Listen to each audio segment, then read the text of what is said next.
Our sermon text is from Matthew chapter 9, verse 35 through chapter 10, verse 8. We read once again, Jesus went through all the towns and villages, teaching in their synagogues, preaching the good news of the kingdom, and healing every disease and sickness. When he saw the crowds, he had compassion on them, because they were harassed and helpless, like sheep without a shepherd. Then he said to his disciples, "The harvest is plentiful, but the workers are few. Ask the Lord of the harvest, therefore, to send out workers into his harvest field." He called his 12 disciples to him and gave them authority to drive out evil spirits and to heal every disease and sickness. These are the names of the 12 apostles. First, Simon, who is called Peter, and his brother Andrew, James, son of Zebedee, and his brother John, Philip and Bartholomew, Thomas and Matthew the tax collector, James, son of Alphaeus, and Thaddeus, Simon the Zealot, and Judas Iscariot, who betrayed him. These 12 Jesus sent out with the following instructions: "Do not go among the Gentiles or enter any town of the Samaritans. Go rather to the lost sheep of Israel. As you go, preach this message: the kingdom of heaven is near. Heal the sick, raise the dead, cleanse those who have leprosy, drive out demons. Freely you have received, freely give." This is the word of our Lord. Dear Christian friends, when it's harvest time, there's a sense of urgency to the work that must be done to bring in the whole crop. Wait too long and you lose that crop. When God compares bringing his people home with bringing in the harvest, you can't help but feel this same sense of urgency. In our final lesson this morning, we see that it's harvest time, spiritually speaking. There is a spiritual harvest of souls, and the field belongs to our Lord. The harvest is plentiful, he says, but the workers are few. Jesus calls you and me to help in this work, even today.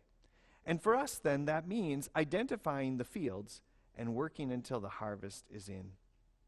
We read, Jesus went through all the towns and villages, teaching in their synagogues, preaching the good news of the kingdom, and healing every disease and sickness. When he saw the crowds, he had compassion on them, because they were harassed and helpless, like sheep without a shepherd. Jesus so often turns the way that we think upside down. When you think of a harvest that is ready to be brought in, you think of a crop that looks good, right? Tall stalks, nice, healthy heads of grain, just waiting to be plucked. But whom does Jesus identify as the harvest? All around Jesus were crowds of people that our lesson calls harassed and helpless, literally cut up and tossed aside. And this was true physically when it came to their weaknesses, but even worse, they were cut up and tossed aside spiritually. You see, God was very much a part of the lives of these people, but he was never one with whom they were at peace. The prevailing idea was that those who were sick and dying were breaking some law of God, and those who were healthy and wealthy were at peace with God. Not only were people physically sick and suffering, but their souls were aching too. Crowds were guilty and ashamed and knew no hope of a Savior. Friends, we have a harvest waiting around us today too. And it's not those who merely appear to have their lives most under control, but many times those for whom things seem to be spiraling out of control. Some of you have been there before yourselves. Some of you are maybe there right now. And you know how it feels. You know how much it cuts you up inside that you are never good enough. You felt cast aside, not only by the word, but even by a fellow believer. You know the pained and stressed and anxious look in their eyes because you have felt it too.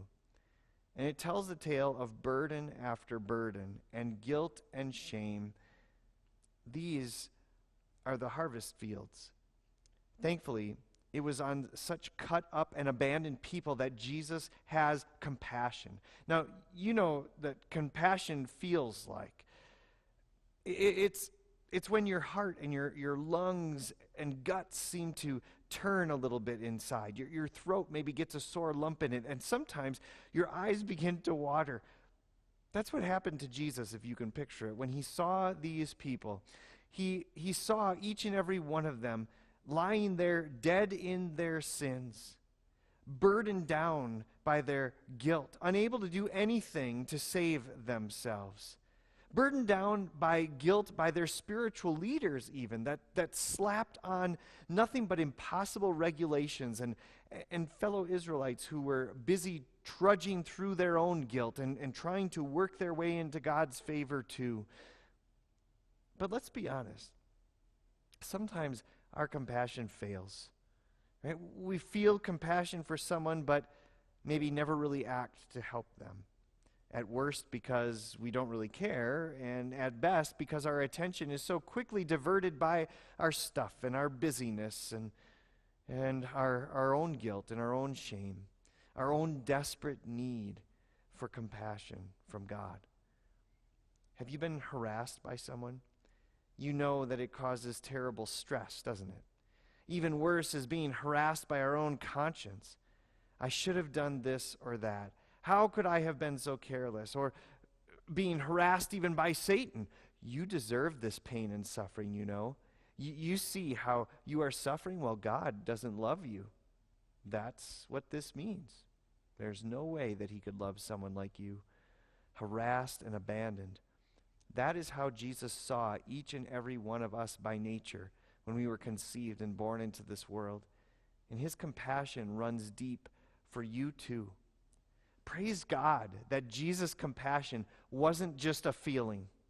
It also accomplished something. Jesus reached out and healed many of these people physically, but his compassion ran even deeper than that. He gave his back to be scourged, his hands, feet, and side to be pierced. In compassion, he bled and died for each and every one of these people, for you and me even, because it was so certain that he would do this. Before it even happened, he preached the good news of the kingdom, which is none other than healing for our souls, because it's everything about what he would do for us. The good news for a heart that is cut to pieces by guilt and shame, that God has forgiven them, that he has washed their sins away, that nothing can separate them from his love. Jesus didn't just talk about forgiveness. He won it. Our lesson then says that Jesus sent out his disciples to share this good news, that the kingdom of heaven was near, that their salvation was near because of what Christ was going to. First, to the lost, he sends them among the Jews, right? Those who knew that they needed a Savior. Through the Bible, they have shared it with you too. Now with the Holy Spirit working through that good news, you have been brought in with the harvest, so to speak. Christ's compassion has touched you too. His sacrifice was for you as well. The weeds of the guilt of your sins need no longer harass you. You are not abandoned and alone. God is not ashamed of you. In fact, through Christ, you've been adopted by your heavenly Father. You now have a certain hope that can see you through anything in this world, because the world to come is yours already in Jesus. So you have come in with the harvest now. Is there no one else to come in? Is there no one else harassed and abandoned around us today? Having once been there, you know how to identify them. And having Christ's compassion, you have more than enough to share. There's no end to the depths of it. Dear Christians, the harvest is still plentiful, and we tend to keep our eyes closed to it for too long. Sure, there are people in need of temporal things all around us all the time, and there always will be. And while we tend to keep our eyes closed to them, even worse is when we keep our eyes closed to those who are spiritually harassed and abandoned. Where we see maybe a dysfunctional family, Jesus sees a family that is tearing apart because of the guilt of their own sins. They exchange angry words on a daily basis because they're trying to cover up the guilt that they are feeling inside, or avoid that feeling altogether. They don't truly know Christ, and therefore they do not know how to forgive themselves or one another. where maybe we see a guy who seems to be a coarse joker and sports a dirty mouth, Jesus sees a man who is struggling to make light of the things that his conscience affirms damn him to hell before God, because he doesn't know of any other solution. What we see maybe as someone who's struggling with alcohol, Jesus sees as someone who is trying to drown the guilt of their sins in something else instead of the waters of their baptism. What we might see as a homeless woman who has made some bad decisions and is now reaping what she has sown, our Savior sees a lost sheep who needs a shepherd to tell her that she is forgiven and that she is not alone. What we often see as a family who is so busy that they barely have time to catch their breath, Jesus perhaps sees when they become a family who stays busy in order to run from their worries and doubts and fears. How many others in our daily lives whom we would be quick to label as jerks or drunkards or dysfunctional or depressed, wouldn't our Savior have compassion on instead? The harvest fields don't always look so pretty, yet the harvest is still plentiful, and there is a lot of harvesting to be done everywhere in this world today. Jesus says that the workers are few, and that means that there will never be a shortage of work for us to do. The U.S. has about 68 million acres of corn to harvest every year. To harvest all of that by hand would take about 5.5 billion man-hours. But with powerful combines, it takes only about 13 million man-hours. The harvest field that Jesus is talking about belongs to him. He could do all of the work on his own. He doesn't need us to do it. But he promises that no matter what, his entire harvest will be brought in.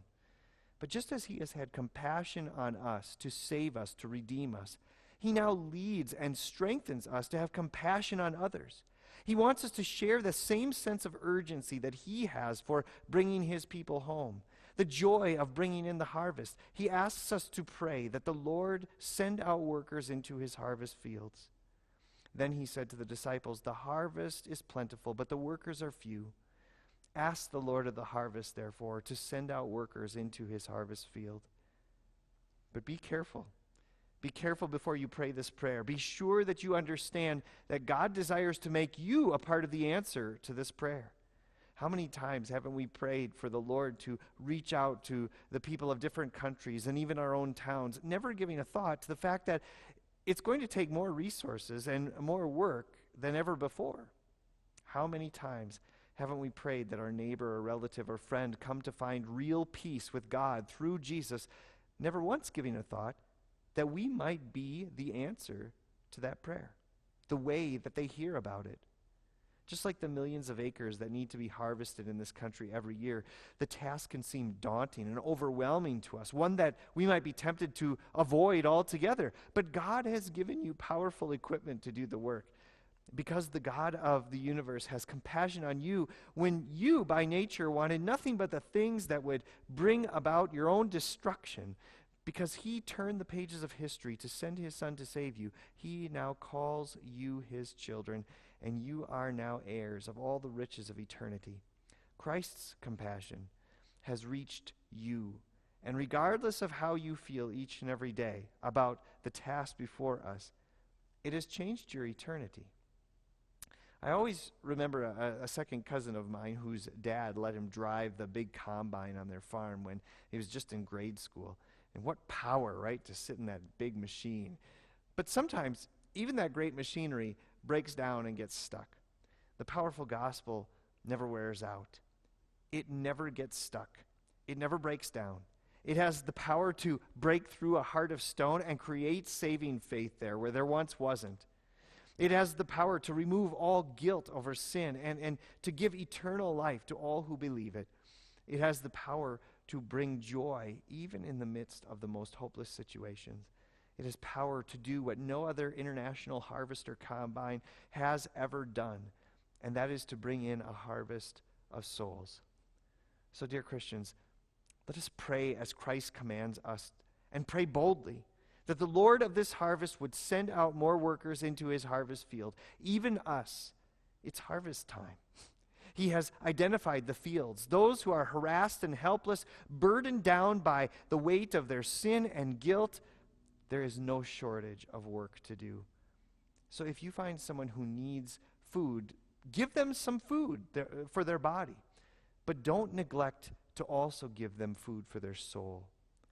If someone needs shelter, give them shelter from the rain and shelter also from the storms of their guilt.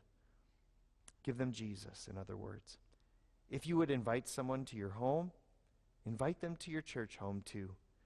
If your friend needs to vent, let them vent. Then help them take their worries and doubts and fears to God so that they don't have to pick them back up again and carry them around anymore. If you cannot be a watchman who points out the path to heaven, then support the harvest with your prayers and with your offerings. It's harvest time. The fields are ripe, and the harvesters are you and me. Amen. Now may the peace of God, which transcends all understanding, guard and keep your hearts and minds through faith in Christ Jesus. Amen.